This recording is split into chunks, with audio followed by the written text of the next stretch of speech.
నమస్కారం అండి. నా పేరు జ్యోతి కృష్ణ, యాపిల్ హాస్పిటల్ నుంచి మాట్లాడుతున్నాను.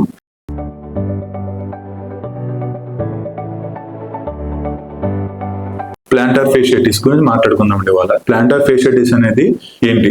మనకి మన పాదం ఉంటుంది, అరిపాదం ఉంటుంది కదా, అరిపాదంలో మనకి 5 వేలు ఉంటాయి. 5 వేలకి కరెక్ట్ గా మనం మడం దగ్గర నుంచి 5 వేలకి ఒక పేపర్ లాగా, ఫేషియా అంటే పేపర్, 5 వేలకి ఒక పేపర్ లాగా వెళ్తుంది. ఆ వెళ్ళింది మనకి కరెక్ట్ గా అటాచ్ అయ్యి ఉంటది. ఎప్పుడైతే మనం ఎక్కువ దూరం నడిచినా సరే, ఎక్కువ బరువు ఎక్కువైనా సరే, దీనివల్ల ఏమవుతుందంటే తెల్లారుజామున పొద్దున్న లేచి అరిపాదం కింద పెట్టనివ్వదు. పేషెంట్ కంప్లైంట్స్ ఎలా ఉంటాయంటే, ఎప్పుడైతే పాదం అనేది కింద పెట్టామో పేషెంట్ సడన్ గా మంట అని చెప్పి కంప్లైంట్ చేస్తాడు. స్లోగా నడిచే కొద్ది పెయిన్ తగ్గిపోతుంది. ఇది classical symptom of planter fasciitis.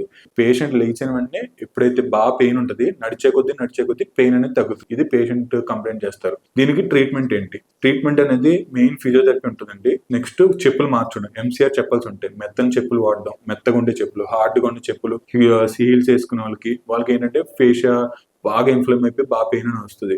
చెప్పులు, ఎంసీఆర్ చెప్పల్స్ అంటే ఆర్థోపెడిక్ చెప్పల్స్ ఉంటాయి, అవి వాడితే పెయిన్ అనేది ఒక ఆల్మోస్ట్ 25-30% తగ్గుతుంది. నెక్స్ట్ ఎక్సర్సైజెస్ ఏంటంటే చిన్న ఎక్సర్సైజ్ అండి, ఏం లేదు. మన ఇంట్లో చపాతీ కర్ర ఉంటుంది, చపాతీ కర్ర తీసుకుని మనకి ఎప్పుడు అరిపాదం కింద పెట్టుకుని జస్ట్ రోల్ చేస్తే సరిపోతుంది. ఆ రోలింగ్ వల్లే మనకి మసాజ్ లా జరిగి ఆ మజిల్స్, ఆ ప్లాంటార్ ఫేషియా అనేది ఆల్మోస్ట్ రిలీజ్ అయ్యి patient with in 1 week or 20 days మొత్తం మనకి రిజల్ట్ అనేది బాగా కనపడుతుంది. అది మొత్తం ఎక్సర్సైజ్ చేశారు, నెక్స్ట్ మందులు వాడారు, ఇంకా పెయిన్ తగ్గట్లేదు. ఏం చేస్తామంటే ఎండోస్కోపిక్ ప్లాంటార్ ఫేషియల్ రిలీజ్ అని ఉంటుందండి.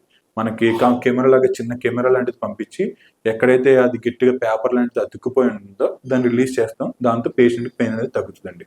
ఇది మనం చేయగలిగేది ప్లాంటార్ ఫేషియటిస్. Thank you.